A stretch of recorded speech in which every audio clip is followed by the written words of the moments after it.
pour cette opportunité, appelez-nous et dénoncer pour que la police a déjà battu un camping pour sécuriser Bandoro Bazafuna. J'ai un voice avec moi, je ne sais pas, j'aurai l'état peut-être qu'il y a pour remonter la camping les avant. On m'a fait un voice, on m'a envoyé même la photo.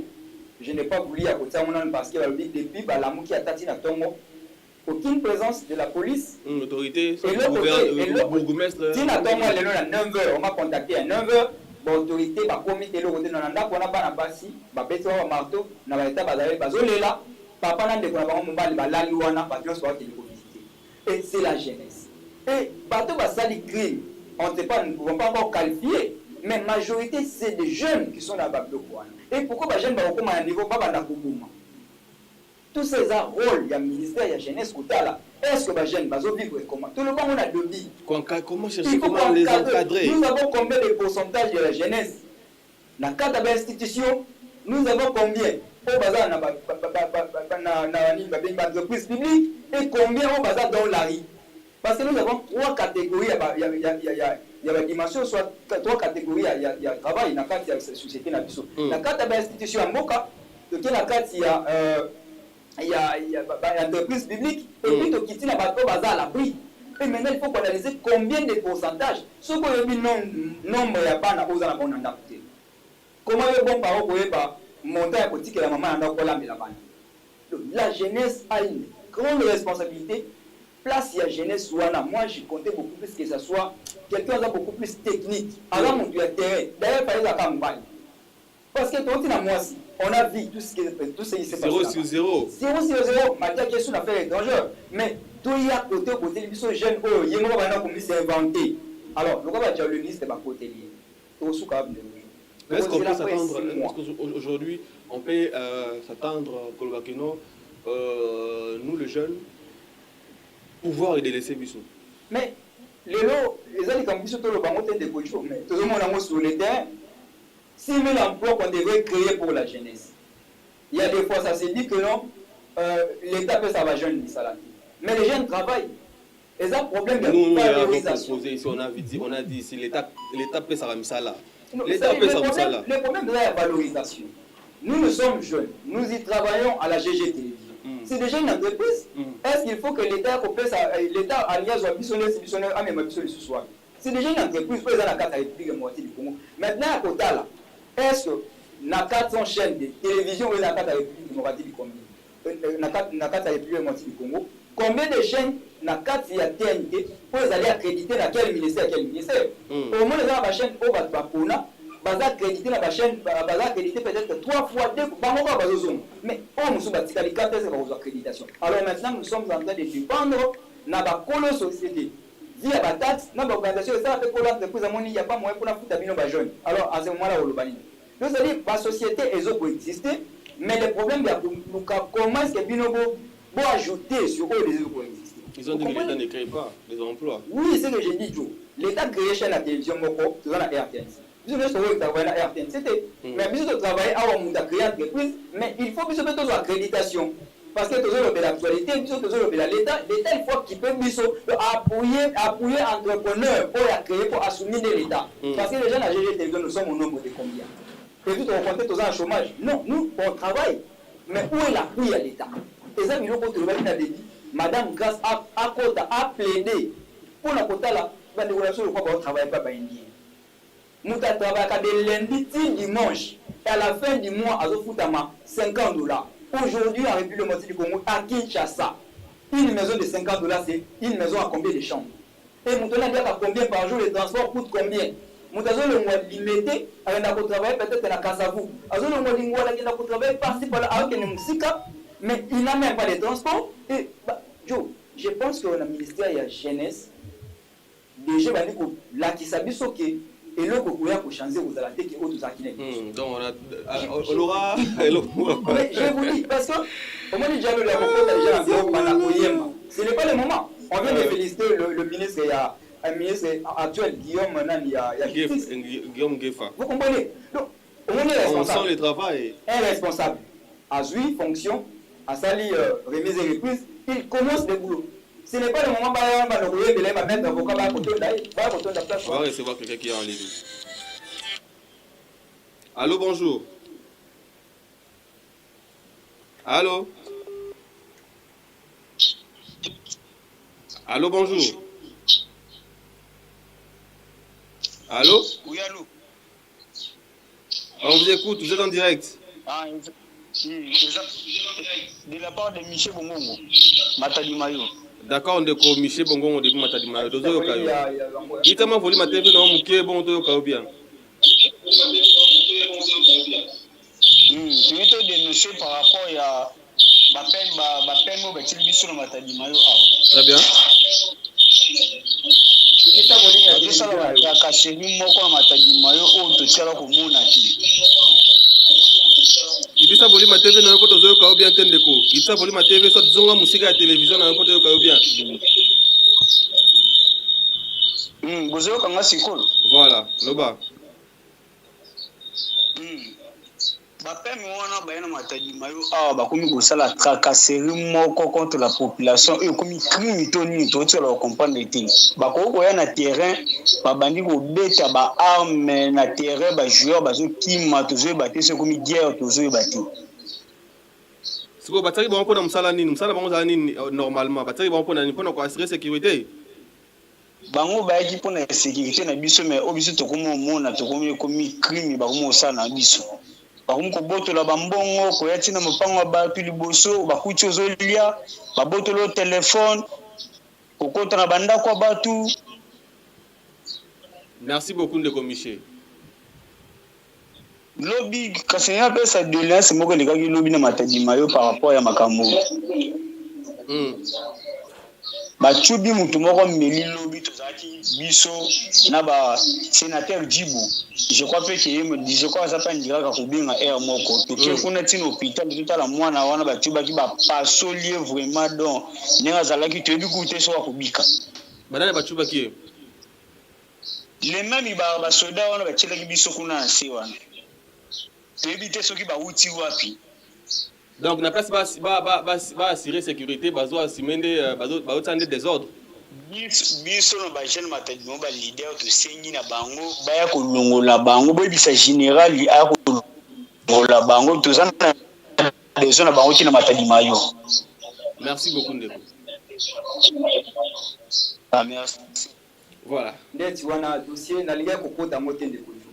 Ndeko lobi na Mayo ya les basoda mo bateli bango wana soki bapeme babenga bango bapi bazo ta désordre bazo beta bazo kanga inutilement l'occasion de rien comme ça. Omoni le problème de Zoloba beaucoup plus c'est la jeunesse est tellement abandonnée là le bilan na sens wana il y a pas une personne qui doit assurer to peut assumer vraiment responsabilité à mener dans la cause de la jeunesse. Problème est l'équipe de Matadi Mayo, il n'y a pas moyen pour affirmer, je suis journaliste. Mais on a appris que Moutoumoko, Basoda Bakangaki, on ne sait pas. Ils ont attaqué un délit, to apoyaki de Bazoloba, Bambou de Kotaki na. Mais on a appuyé que Omoni et l'autre de la même n'a pas dit ça ne marche pas. Jeunesse de l'eau, quoi place les actes, place à se sauver les actes. La majorité de la jeunesse ne va pas comme policier. Soit ça est constant. Soit motard, soit policier. Et a dit que dans la police, matriquer les a facile. Ni formation. Donc, il y a un moment à brancher et puis à part la titanie. Je connais des motards. Les lots à commencer. Ceux qui sont là, je ne sais pas, dans Motorola, il a une carte. À comment soda? Soit avec éclairé, soit bureau na sokuta mtazate meklera na tirana na bureau minduki ezali dosali un civil asimi munduki na kata bureau on trouve ça normal. Donc jeunesse azomona azo se réfugier place où ya monde pour se sauver. Alors tout ça est un rôle. Il y a madame Grace Emi Pouti. Ce n'est pas le moment pour prêcher. Et ça coûte même pas temps pour qu'il na kata bureau pour ça la même prière. La RDC on a dédié ça à Dieu. Donc tout, déjà il y a les prières, tout ça. On a tout fait. Aujourd'hui, nous sommes agressés à l'Est. Yo gasi nzambo tout ensemble ya Rwanda ba ensemble l'été. Et ça quoi tu veux match. Équipe adverse nzambe ba obela, ya mpenza nzambe obela, so nzamba sumalai.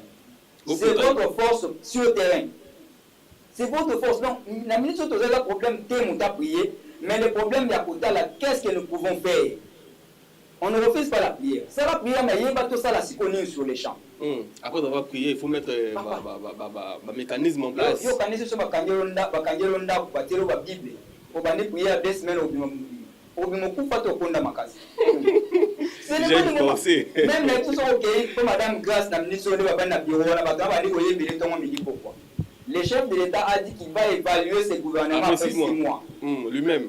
Il va évaluer. Mais ce chef de l'État a évalué. Si le gouvernement nous a après 6 mois, avant 2028, nous nous serons d'accord. Pour permettre que Bissoto se sauver. Il y a comme de quoi tu peux dénoncer la maladie. La vie sacrée est humaine. Mais l'élo, la vie humaine est sacrée, voilà. Comment Yo sali baloli. Au moment que mon élo est conti, mon lobby te évite à ça pour la République. Ceux qui a responsabilité aux Alanani.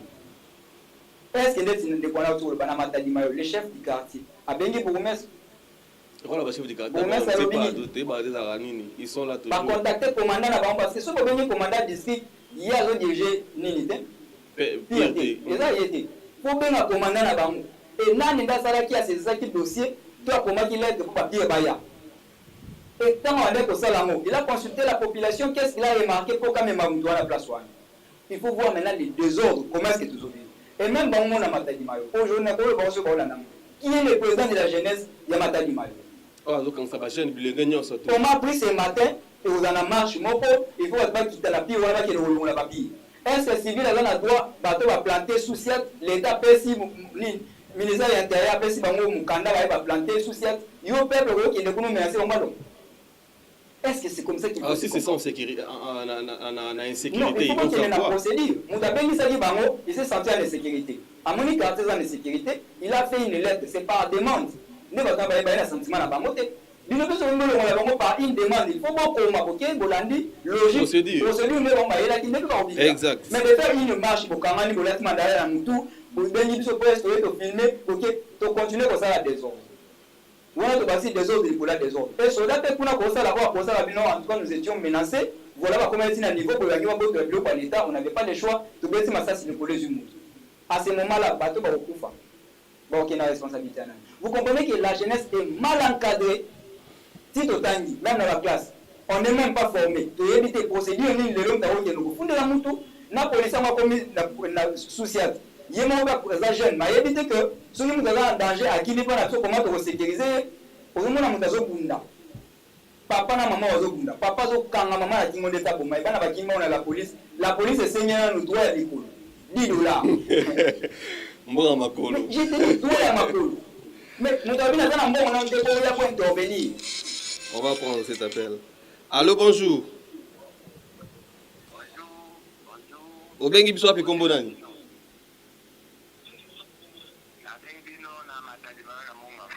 Ndeko na Matadimayo na monga fula tozoyoka yo. Kasi makambo to bengele mingi eza ya mwana obine bo partager na plateau. Kama Matadimayo da menacer. So da we atanga muntu. Wakanga muntu ku azala na mukanda. Mutu nyosho azava yote. Kongwango suki bati batikaka mutamba utozala na suki azanango lumumba azalaka na suki siko komai ko ma problème mutu suki akateze suki carte l'électeur bo pesa ngo pona vote leka tozana carte te oyo ya identité ba congolais 19h bakangiyo 18h bakangiyo Toto yebate maloba papa mokonzi fati ayebisaka biso. Mais peuple d'abord. Pour peuple ango jeunesse yango. Buti yango wapi. Merci. Il faut que beaucoup me la bayike et bosala malamu mingi. Mokolo malamu na bino pe na peuple congolais nyonso. Merci beaucoup papa. Avec so depuis Matadimayo, ya lobi ete kuna na Matadimayo bazokanga ba jeune soda yo kanga mpusa mokanda ndenge za la donc ba na mandat d'arrêt mandat d'amener so pinde za bongo mais bango eza bongo te ba mono na suki belé mukamate ba mono na suki belé ye di monsieur kuya pale ba kangi yo babi mikolo okune za bongo ndenge kana na suke bele boso na kaka matadi mayo paf bakangi ngai bomanga nde na suke bele so na meko kaka matadi mayo bakangi ngai ndeka pousser kutu ba raisonnement musika lobi tozaki na constant mutamba ministre de justice aki na suke bele bakanga yete c'est pourquoi biso ba jeune et c'est que moi je demande quand on a suke bele bande ko ba soldat bozo na biso c'est infraction quand on a suke bele les infractions ba koma ngo wapi la constitution parce comment que non au moins dans mon canada la constitution balobi na article 00 combien qu'on a suki bele wala nga besoin infraction il faut nous montrer ça comment vous pouvez arrêter quelqu'un mutana suki na ye na mutu suki na ye allez arrêter aussi les musiciens non on pas musiciens allez arrêter aussi le joueur mais je te dis ah on a romponga bakaka problème d'infraction là pour nous éviter infraction zani l'infraction za lokola obimi banda mobile mais ndetse les gamolo bazo kamila bata moto ana romponga mobeko nini mutabimi azotambola bazoleka 10 moto ekokanyi moko kotiki misusu ekokanyi misusu donc faut ça la combo na romponga pour bakanga so la bien en bango mboza likaso pesa manga ko solo na puto avantier yo na matina moto to komi na district to leki mukina voda ko muta moto apeleli oulage wana bien atelemisi moto bien ngo yembang a bien joana la kadio nazwaki tante mais lelo eloko no yango ya tika na sala boposo na sali boite tango yinda mabe ekotaka vous imaginez je ne veux pas parler de Matadima j'aime plus parler de ça me fait mal pourquoi parce qu'il n'y a pas l'accompagnement juste obi mama pepo basoda mususu na mama mtozo ba yango za bien wango dénoncer mais moi je le dis parce que j'ai vu là-bas na l'exa butu na Matadima je connais ce qui se passe à Mayo les gens souffrent à Matadima et battement benganga avant-hier na Sangamamba. Les gens souffrent. Même là-bas, les gens souffrent. C'est un peu partout, même l'insécurité. Ceux qui n'ont pas Kimbanser et qu'on a de Louvre, on arrête aussi les gens là-bas à cause des Basuki. Les noms tous ceux qui ont un camping, les locaux et les qui, pas pour Mimoutou, et Balaki, Bango, que Bakozong et la Bamba qui est libérée, mais au moins, elle est là comme un chien. Dis-moi un peu. Bazan la société. Société, ça, la qui est l'autre côté. Or, il y a des policiers. Je te dis. Nous demandons à capture. La société, moi, quand j'étais allé là-bas, deux policiers. Moi, j'habite deux policiers. Moi, policier, moi, qui barrage nous, moi, bien en ligne. Ce qui est lieutenant, je pense à lieutenant. Je pense à un homme balai. Parce que les amis, ça te comme un capitaine, un homme balai lieutenant. Na policier, moi, comme sous hasard, voilà. Je vous dis deux policiers dans la société, deux policiers, puis quand on a un brigand. Imaginez ce que c'est que vous avez la police, vous avez une société. En fait, je ne sais pas. Mobiliser la communauté cause à la jeune et comment infraction.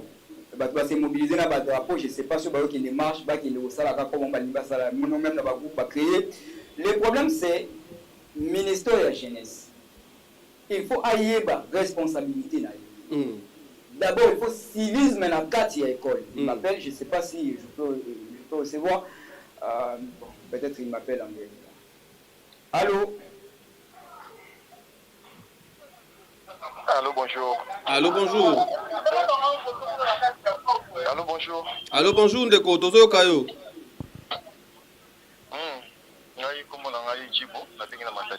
Ok. Je vais intervenir par rapport à Magambo qui s'est passé dans le quartier de Matadi Mayo. Très bien, vas-y. En fait, dans le pire écotaki, biso de sepelaki. Vraiment, on a parlé de bateau de sepelaki que pire écoti. Pourquoi? Parce que tu vois la police communale qui est en place, on va dire au sein de Moussala, on c'est égalité. Entre parenthèses, et là, mon frère Nanga, Akenda, on met la musique. Babete na butu asinyelenga bisa vandi ko ba beta wali na bimimba on a kila bengi la police ngai moko abi no sko so to ye puna bobu ba moto so ba tuiza awa e kitika la bomo te kila kitote so ba moto so ko problème donc c'est-à-dire un policier a doit protéger et l'autre au moto sombi et non vie au ya moto vie mais à moto donc ils ont ça là vraiment qui tout côté et donc de là que pire et tout ces deux là qui te bien avec pire donc c'est que magambo est tambola bien très bien. Mais la habité pour tout le monde awa vous allez 2-3 personnes là. Mais est-ce que déjà vous saisir mais est-ce que déjà vous saisir ba supérieur na bango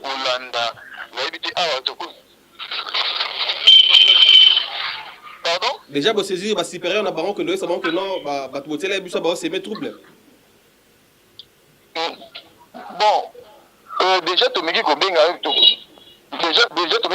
bakonzi ebele tokotanga bakombo te na tele boye mpona koprotege bango mais tobengi déjà oyo tokoki kobengabenga bazoyebisa biso no topatiente tozela mais topatiente jusqu'à quand tozela no moto akufa nano liboso apres bango baya na nsima non tomonaka babiloko oyo eza vraimen malamu te ngai nayebi ke policier ayaka kokanga moto avec un mandat d'amener premièrement bayaka kotika convocation ya liboso kotika convocation ya mibale soki oyete bayi na mandat d'amener mais bandeko na bapandisa yango awa eza bongo te donc baye kofunda ekomi lokwa fort baye kofunda yo directement biso pesa moko ya makolo oza mboka makolo ya bien te toki te ntango okoma kuta bazotia moto wana kaka mbala moko aza criminalité vraiment donc en tout cas bakonzi bameka kotoyela biso makambo oyo et surtout que tozwi ministre ya jeunesse aza nono jeune il est grand temps ameka kokota makambo oyo po tozokende vraiment bien te na kati ya Matadi Mayo et na lancé appel na commandant provincial Monga Fula ya la police ya Kinshasa bameka nono kotala makambo oyo parce que mboka na biso ezotambola mpenza bien te. Merci beaucoup. Voilà, merci beaucoup en tout cas. Ici, je vais pas mettre beaucoup de commentaires. Matadi Mayo, voilà, dans votre commentaire, les autorités, vous êtes en train de nous suivre. Il faut trouver la solution pour le Matadi Mayo.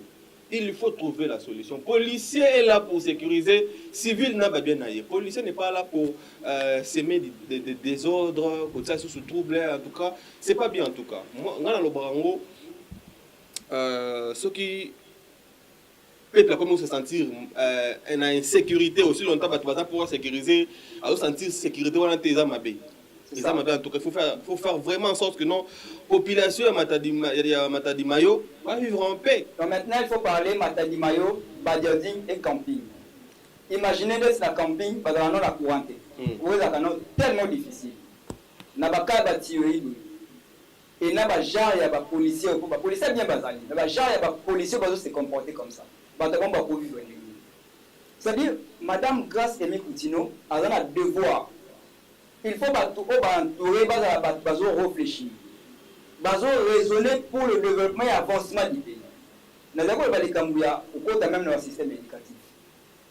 Nous avons beaucoup de gens dans le quartier, ceux qui sont formés étant militaires, mais les guerres sont bannies. Quand le système même dans le transport automate, les guerres sont bannies. Tomate na mutuka. Rond-point au continent tomate. Il y a des ronds-points à 1000 francs comme d'habitude. Tomate na rond-point. To comme les gens ça doit 1500. Il impose les gens 1500. Vous comprenez ça dans un monde qui place à aussi là. Donc ça dit il faut éducation civique et morale, civisme à maloma. Le jeunesse le azap.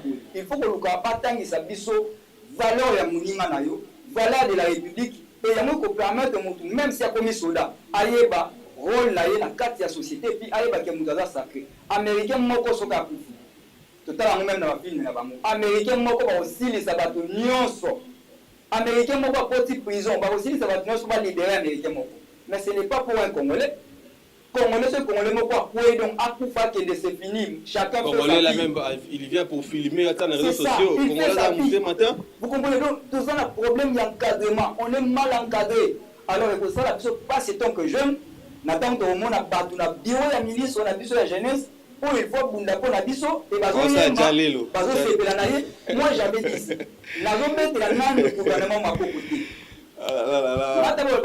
madame nan Bladner c'est qui na bête la ke makokoti parce que tant que le chef de l'état c'est pas na doati maintenant il est signé en tout cas cette dame mais on a signé quelque chose où le père la chef de l'état.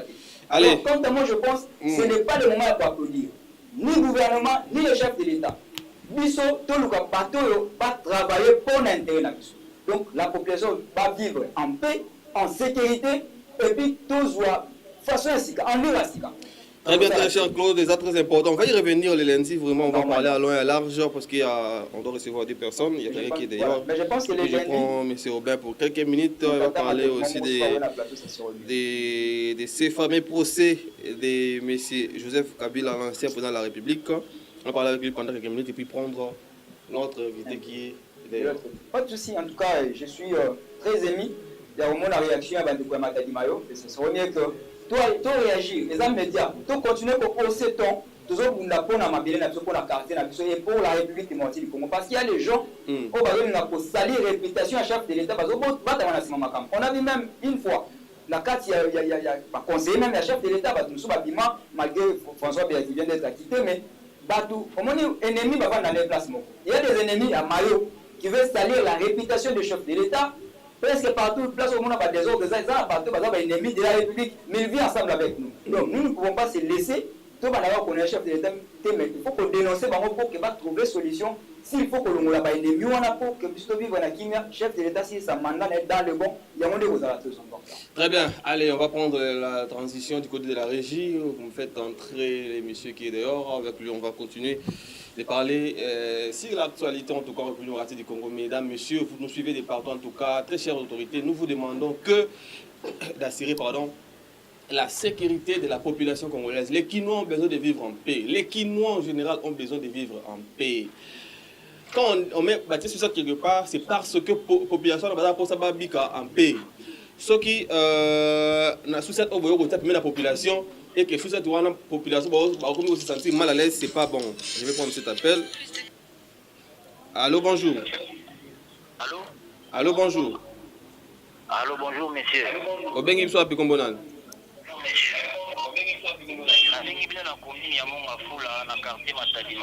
Commune à Mbonga Fula, quartier Matadi Mayo. Tozo Kayo. Par rapport à la pire, non, va te dire que ça va la terreur dans le quartier à Gustavanate. Mais tozo est battu sur la solution de Nini, le rôle à Bino Goza va prendre du temps. Pour prendre la mission de temps, pour commission à 19h, 20h répété. Au moins, on a bien quartier commis si bien, on dirait que le problème ni tozo est battu. Donc, on a parti à 19h, 20h, déjà besoin de bandar pour me kangeli, bolari, on a basoso. Donc, comme il aura basoso, donc à 18h répété, na malilu comme il n'a pas donc donc c'est grave. Depuis qu'on a dominé là pour 23h, ni souka paille pour n'aurait pas été ni n'a pas katamba. Mais est-ce que déjà vous saisir l'autorité, mais vous saisir déjà bourgmestre, soit bourgmestre a commis la Mbonga Fula, a déjà saisi? Bon, tout le monde doit entamer des démarches pour